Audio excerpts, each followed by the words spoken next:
大家好，歡迎收聽 Experito 職場心理學，我係 Erwin，一個研究職場行為嘅組織心理學家。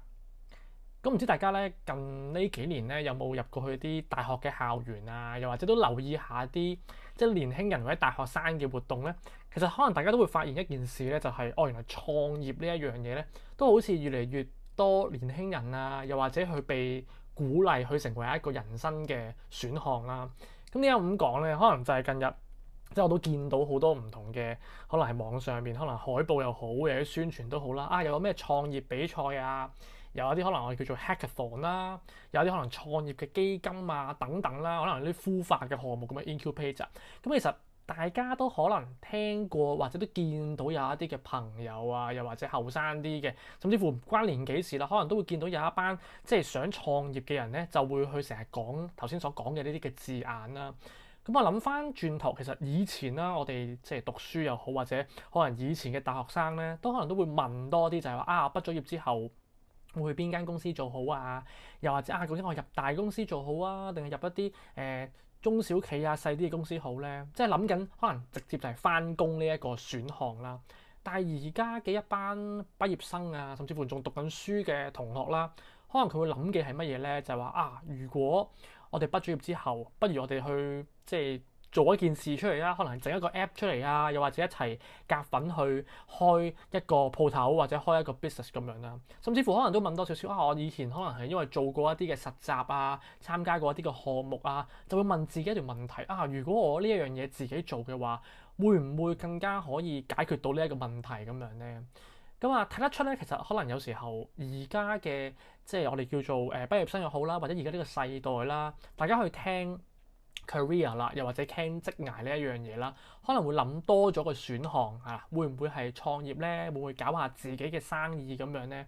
咁先唔講究竟可唔可行，又或者係咪一個即係一定要做嘅一件事先啦但係其實我都縱觀嚟睇啦，我都覺得係好事嚟嘅。點解咧？因為其實創業教育呢一樣嘢啦最有價值嘅一個地方啦，其實唔一定係真係要令到一個學生啦，一個可能年輕人啦，最後一定要開到一間公司嘅，反而可能個創業價值或者創業嘅教育背後咧，其實可能就係會唔會教到一個人去主動去睇到一個問題啦，又或者唔需要等人哋去俾一個嘅指示，等一個嘅題目嘅，我哋都可以自己主動去解決呢一個問題咁樣嘅。不過啦，咁當然我覺得即係創業啦。如果大家越嚟越講得多啦，會唔會講到去成為一個情景，就係如果你一定有想法嘅，你要有膽識嘅，你先應該要去創業啦。但係同一時間咧，亦都有啲人會焦慮啦，會擔心就話如果我創業嘅話，會唔會驚即係又會失敗啊？又或者就算乎你未去創業啦，可能都要問我最後如果我打工嘅話咧，會唔會係太保守啊？我見到身邊好多朋友都會想試喎，甚至乎如果我係真係好想有一個自由嘅，我想有自己嘅想法嘅，會唔會其實淨係得做老闆先可以做得到咧？咁喺正式開始講多啲之前咧，咁我都可能想分享一個，即係我都近日見到嘅一個研究啦，或者個調查啦，定都係今年年頭咧喺即係香港一間大學啦，聖方濟大學咧，佢就有一個嘅即係針對緊大學生啦、年輕人嘅一個調查咧，就反映咗一種矛盾就話其實咧唔少嘅而家嘅學生啦、畢業生咧，佢哋都有呢個對創業有興趣嘅，但係咧真正去願意投身喺創業嘅人咧，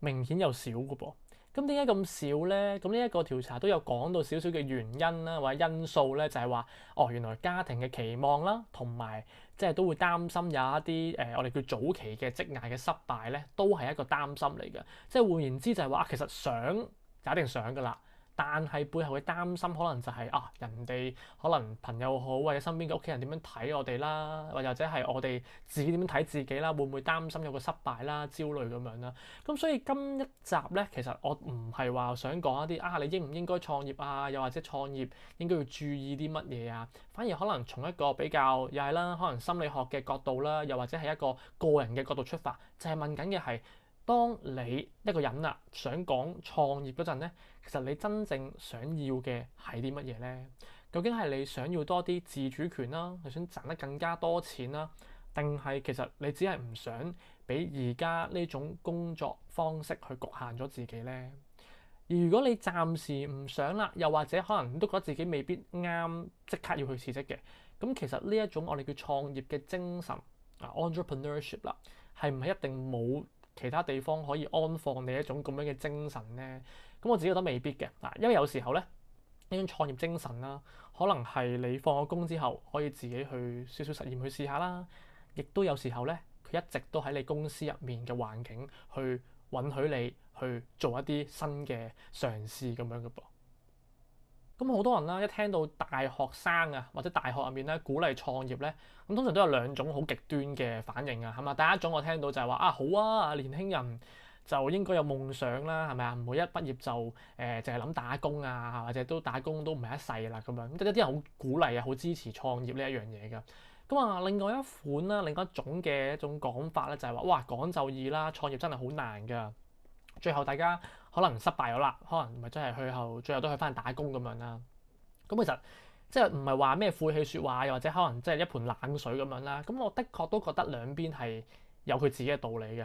但係如果我哋淨係將創業去理解成為開一間公司咁簡單咧，我覺得係有啲窄㗎。因為如果創業教育呢一樣嘢先創業教育喺大學入面教啦，真正想培養嘅咧，其實理想中唔係一種人人都要有即係做 founder 即係做創業嗰個即係創業者啦嗰個嘅角色㗎咁但係咧，其實佢應該啦要去培養嘅係一種能力嗰種能力就係當你去見到一個問題嗰陣，你唔係淨係講點解冇人幫我去解決嘅？點解冇公司去解決呢一啲嘅問題嘅？而係應該去問翻呢一個問題其實真正困擾緊嘅係啲乜嘢咧？係邊個咧？或者會唔會我哋叫跳出框框啦？有冇其他嘅方法，其他更加有效、更加經濟實惠嘅方法去處理呢一個問題咧？咁所以其實諗深一層咧，呢一啲嘅思考方式其實唔淨係創業者先需要嘅。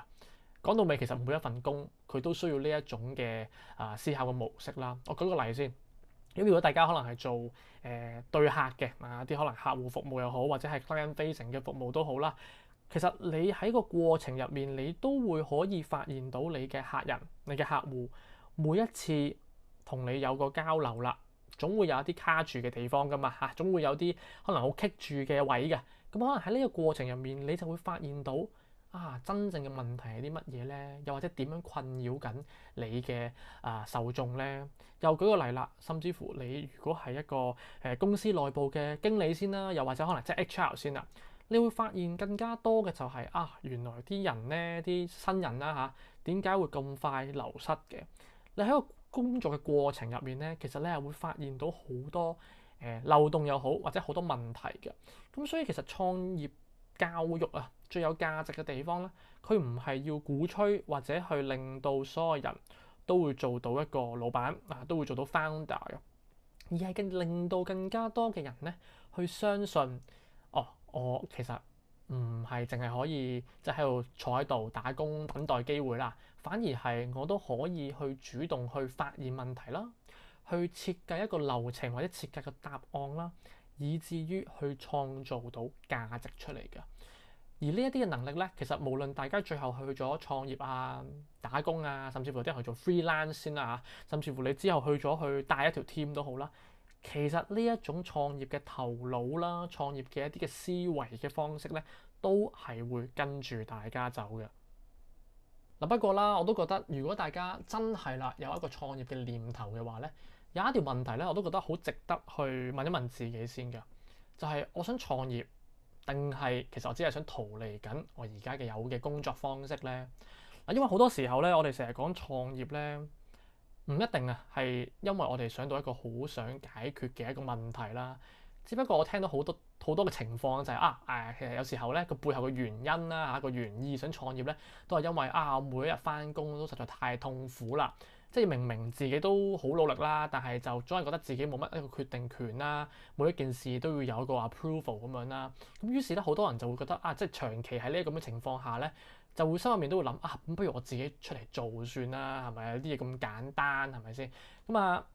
如果啦一個人啊長期都冇呢一個自主權啊，冇一個成長啊，甚至乎唔被信任嘅過程入面咧，得個人好自然就會當然想走翻去一個可以自己決定嘅地方啦，係咪先？嗱，但係啦，你想離開而家嘅痛苦，同想建立一門生意咧，其實係兩件好唔同嘅事嚟噶嘛，係咪先？咁啊，舉個例先啦。咁如果有一個人啦，佢翻工，你每一樣嘢都係要俾個老細改3次嘅 email 又係啊，proposal 啊，文件都係嘅。咁呢個人好自然就係覺得自己永遠都冇一個空間去嘗試啦。咁然後佢突然間有一日就話啦：我想創業，我唔想再睇人面色嘅。但係其實諗深一層咧，如果呢個人佢可以去另外一間公司，而嗰間公司係有更加多嘅信任嘅，個信任嘅程度更加高嘅，上司係更加信任佢嘅能力嘅話，其實好自然佢相對上工作係會舒服多啲嘅噃，即係舒服多啲啦，係啦。咁啊，但係啦，你會見得出就係其實呢啲情況都未必真係要創業啊，可能佢真正需要嘅咧，只不過係更加大嘅自由度啦，或者自主權啦，甚至乎嘅更加即係支援佢嘅manager 㗎，係啦。咁講到尾咧，可能佢只不過係要揾一個更加適合佢嘅工作嘅文化啦，工作嘅地點啦。點解咁講咧？因為另外一個情況咧，就係另外一個人啦，佢都好想創業嘅，但係咧佢唔係因為淨係想離開而家呢間公司喎，佢係發現到啲問題所在先，係個公司入面嘅問題，又或者成個行業上面嘅問題。咁舉個例啦，可能佢就發現咗，持續咁發現啦，有一班嘅客戶先啦，總係會面對同一個問題嘅，而間公司又冇乜好理會到喎，甚至乎呢個可能係漏洞嚟嘅。甚至乎佢知道呢一個行業咧個生態就係咁噶啦，冇乜人為會處理呢一種情況嘅。咁換言之咧，佢就會話啦，其實我唔想打工喎。佢係真係想覺得呢一個問題去值得被解決嘅。咁換言之啦，久而久之可能就覺得我都不如去自己試下啦，出嚟去創業，出嚟去試下去解決呢一個問題咁樣。咁啊頭先所講嘅呢兩個唔同嘅情況啦，其實兩個人都冇錯嘅，即係大家都想試啊嘛，大家都想變一啲，即係去一個新嘅環境啊，又或者去試一啲新嘅情況咁樣啦。但係其實佢嘅下一步啊，即係兩個人嘅下一步都好唔同嘅。一個係不如我就轉份工試下先。另外一款咧就係話不如我都真係出嚟去試下，去將呢個問題去解決咁樣。嗱，所以呢個少少嘅部分咧，想簡單送一句或者簡單嘅結論咧，就係話原來咧。我哋打工想逃離痛苦咧，的確係一個好重要嘅信號嚟嘅，俾我哋知道呢個地方唔適合我哋久留啦。但係咧，如果我哋真係想去建立一個事業、去創業嘅話咧，的確係需要另一套嘅準備嘅。咁講到創業咧，咁其實好多人第一時間諗到嘅就係哇好自由啊，係咪先？即係唔使再睇老細嘅面色啦，自己可以安排下時間啦，做自己中意做嘅嘢啦。咁呢啲想像好明顯係即係都唔一定錯嘅。創業咧，的確可以俾到更加多嘅自主啦、自由度大家啦。我哋可以選擇即係去做咩產品啊，可以揀同邊一個客戶合作啊，亦都可以將自己嘅一啲嘅 ideas 啦、啲想法去落地咁樣。咁但係創業嘅另外一面咧，其實係你嘅自主係增加咗嘅，但係隨之而言咧，嗰個不確定性啊，個 uncertainties 咧，都係會隨住增加嘅。雖然你唔使再睇一個老細嘅面色啦，但係其實諗深一層，你係要睇你嘅客嘅面色㗎。其實你就係要湊客嗰個㗎嘛，係咪？即係你都要去令到個客戶滿足嘅，你先有繼續多嘅生意嚟㗎嘛。你亦都可以自己安排自己嘅時間，但你亦都會發現咧，其實好難收工㗎。你同好多唔同創業嘅人講咧，或者做自己生意嘅人嚟講咧，基本上係冇收工嘅呢一個想法嘅。而最現實嘅一點就係咧，當然啦，收入係冇上限嘅，你努力多啲，咁可能會賺多啲咯。但係同樣地，佢個下限咧都可能係冇嘅，即係你亦都有機會可能係有一個月啦，有段時間咧係要不停去嘗試去揾客啊，不停去即係等你嘅第一筆生意咁樣啦嚇。咁所以咧，其實創業咧唔一定係由唔自由走向好自由啊，反而係有機會係啦嚇，由一種限制走向另一種限制係啦。咁我覺得自己即係自己嘅想法啦，就係其實更加現實嘅講法就係，其實自由咧唔係冇一種責任啊。反而自由咧係俾到更加多嘅權力你啦，但係你有更加多嘅嘢係要自己承擔翻。咁當然講到呢一度咧，唔係話要嚇大家、阻嚇大家唔好創業啦咁樣，而係咧想講嘅創業其實唔係一個你有膽識就得嘅一個決定嚟嘅。佢要嘅其實唔單止係勇氣咁簡單啦，反而係啲乜嘢咧？我自己覺得就係你都要需要去問自己，可唔可以面對呢一種不確定性咧？嗱，因為有啲人可能佢真係要好清晰嘅指令嘅，好清晰嘅一啲方向嘅，但係喺創業嘅地方，你其實係要你自己去面對呢啲不確定性嘅，係啦。又或者你可唔可以喺冇一個即時嘅回報底下，然後仍然好堅持、好持續咁做落去咧？個回報可以係錢啦，亦都可以係人哋對你嘅認可啦，對你嘅一啲即係答謝啦。可能好多時候捱嘅都可能係捱一段時間先嘅，但係冇一個回報底下，你又可唔可以堅持落去咧？以至於啦，當你自己去做一個生意，其實好多時候都冇人去幫你兜底嘅，即係冇人去幫你做一個保護網嘅，因為你去決定嘅就係你自己覺得認為啱嘅嘢噶嘛。咁所以冇人幫你兜底嘅過程入面，你又可唔可以作出一個自信嘅決定，而唔再質疑你自己咧？其實係好難嘅，係咪啊？咁所以睇得出嘅就係唔單止係勇氣咁簡單，反而係有好多唔同嘅判斷力啦，好多唔同嘅心理嘅韌性啦咁呢啲嘅情況都要去考慮得清楚啲嘅。而再加深一層嘅一個問題就係咩咧？或者一個嘅情況就係喺香港咧，其實創業嘅風險唔單止係我哋自己內在嘅心理嘅準備同心理嘅問題啊，仲要諗埋咩咧？當然啦，你嘅生活嘅成本啊，你自己家庭嘅責任啊，你嘅收入嘅穩定嘅程度相關啦，係咪先？咁所以如果啦一個人就係話我有諗過創業嘅，但係我而家未做，唔代表佢係冇一種勇敢喺度嘅反而佢諗得好清楚，或者佢知道咧創業咧唔係一句話跳出去即係話創有創就會即係變成成功嘅一件事嚟嘅。反而其實有時候真係的確要深思熟慮先可以知道我哋原來創業嘅係要諗下自己心理上面準備好未啦，又或者係個大環境容唔容許你咁樣去做咧？咁講到呢一度咧，咁我都想喺呢一個情況去介紹一個大家我都覺得好大家要識得去理解或者去知道嘅概念同創業好相近嘅嗰樣嘢叫做 intrapreneurship。intra 呢個字咧，其實就跟內在啊嘛。創業係講緊向外嘅即係 intra 即係講緊你要去公司外去創業嘅。但係 intrapreneurship 咧，中文其實要譯嘅就係講企業入面，你喺公司入面去創業intrapreneurship 嘅。換言之係啲乜嘢咧？如果你諗翻創業嘅話，你係向外啊嘛，向外闖嘅。你要自己去揾個市場啦，你要去承擔嗰個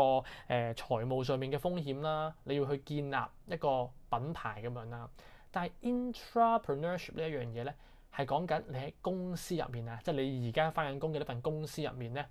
用一個創業者嘅心態去做嘢。換言之啦，你未必係老闆，你嘅崗位係冇變到嘅，你亦未必要擁有自己嘅公司，你唔代表係你要有一個叫做你自己嘅團隊啦。你亦都未必唔係未必添直情係唔需要去承擔呢個財務嘅風險添因為你係繼續去鬥緊你自己份糧嘅。但係變相有啲咩嘅特別咧？就係你會可以主動喺你工作嘅崗位度發現一啲嘅問題啦，你會主動去揾一啲嘅機會啦，以至於你係會願意去嘗試多啲新嘅做法，去放落去一個未必有太多人解決問題度嘅。換言之係咩咧？呢度唔係要叫大家去扮老闆，要去即係 overstep 一啲唔同嘅咩崗位咁樣啦，亦都唔係話老細叫你去做啦，你就要特登留低去做 OT， 去免費做多啲嘢啦。因為真正嘅 intrapreneurship 其實就係要大家可能喺個公司本身 existing 有嘅資源啦，有嘅客戶之中去嘗試創造一啲新嘅價值。我俾兩個例子大家先。第一個例子就係一個嘅又係啦，client facing 嘅客戶服務嘅一個即係同事啦，佢發現咗個公司嘅一啲嘅客戶咧，其實不斷都係 kick 咗喺某一個流程入面啦。咁如果用以往嘅做法啦，我哋叫做個 protocol 又好，或者個SOP 都好啦，就係話個客戶問你啲乜嘢，你就答佢啲乜嘢啦。咁但係咧，如果呢一位嘅同事佢係有呢個 intrapreneurship 嘅頭腦咧嘅思考嘅方式咧，就係話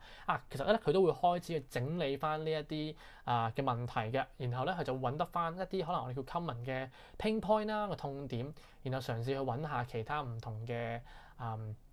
即係部門啦，無論 IT operations 嘅同事傾下啦，然後去試下做一啲更加清晰嘅叫指引啦，去 upgrade 下而家現有嘅一個 practice 咁樣啦。原來呢一種咧就係叫 intrapreneurship 喎。又或者例如啦，我俾一個例子大家就係一個又係咧 HR 嘅同事啦，佢發現咧新同事咧入職咗之後咧可能3個月啦，可能 probation 之前咧就會走咯噃。咁以往嘅講法或者第一時間啦，可能都會諗話而家啲新人咧真係好難去挽留住佢哋喎，咁快就走嘅。但係如果去諗深一層，或者做多一步先啦。其實做多一步好簡單嘅，就係話會唔會都會去了解一下一啲新嘅同事，佢喺邊一個階段係最 lost 嘅、最迷失嘅咧？係 onboarding 唔清楚定係個直屬嘅 manager 冇乜時間去帶呢一個新人啊？咁於是乎咧，發現咗問題之後咧，佢就會諗下會唔會喺某一啲本身現行嘅onboarding 嘅一個嘅流程有一啲新嘅改變，少少嘅微調咁樣咧。其實講到尾就係呢一啲嘅微調，呢一啲我哋叫做 intrapreneurship 嘅頭腦咧，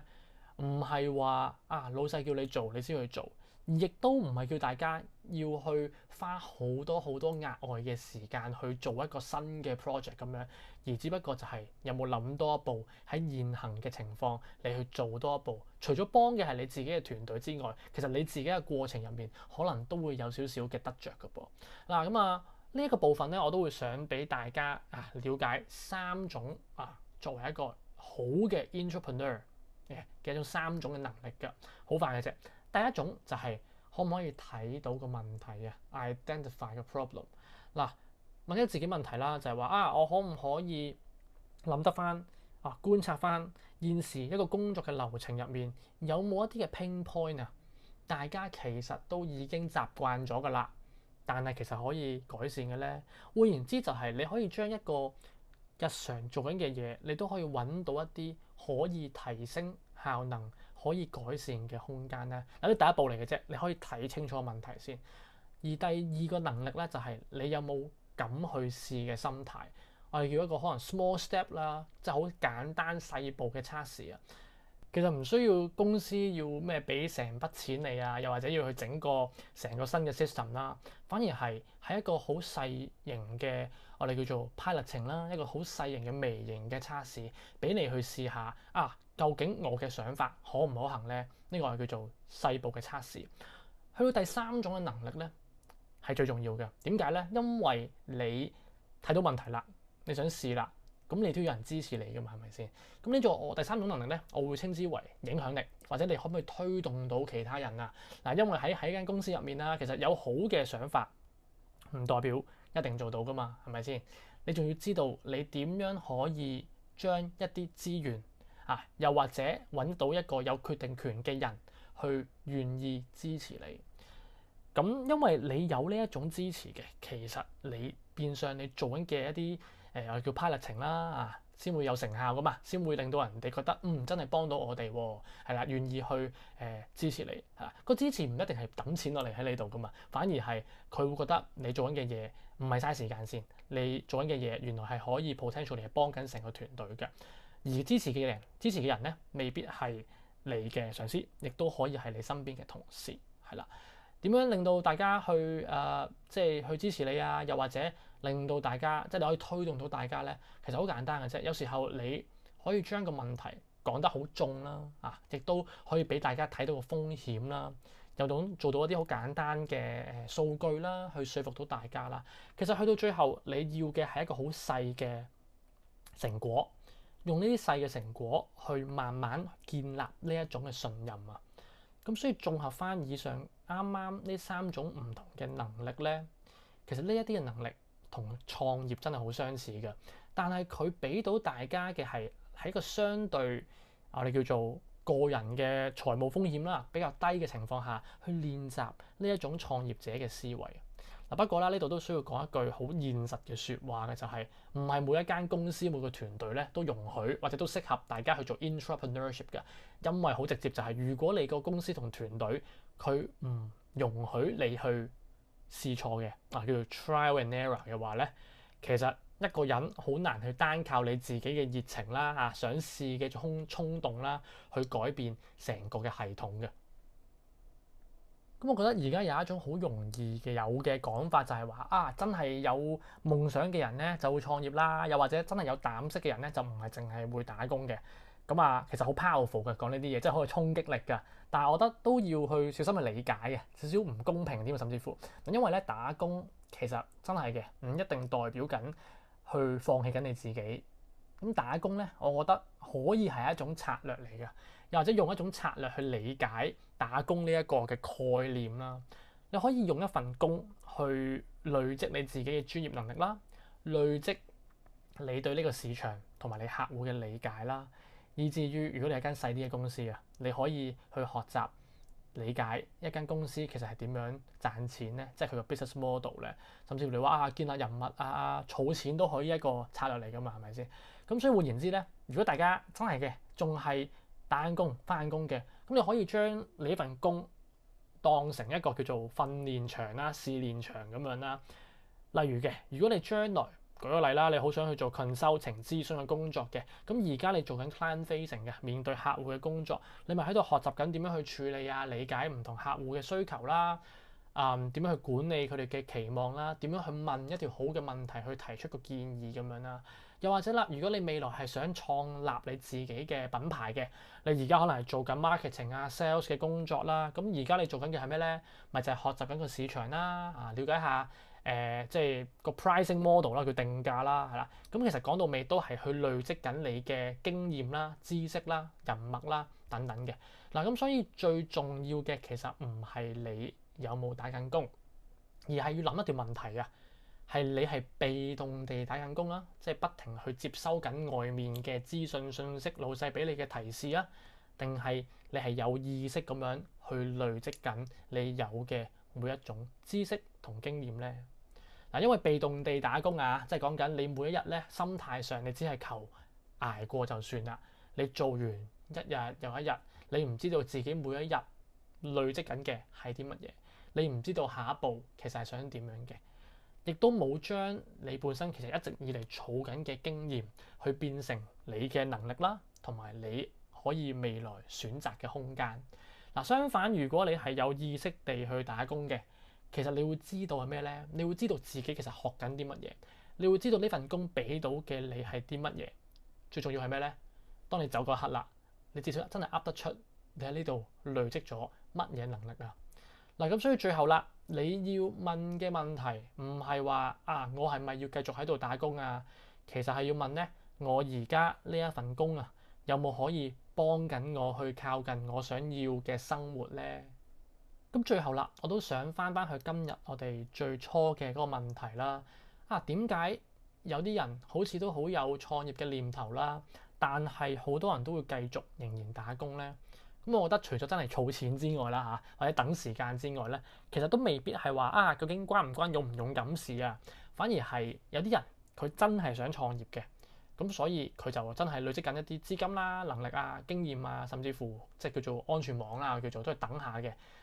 亦都有啲人真係發現咧，自己真正想要嘅其實未必真係開公司嘅，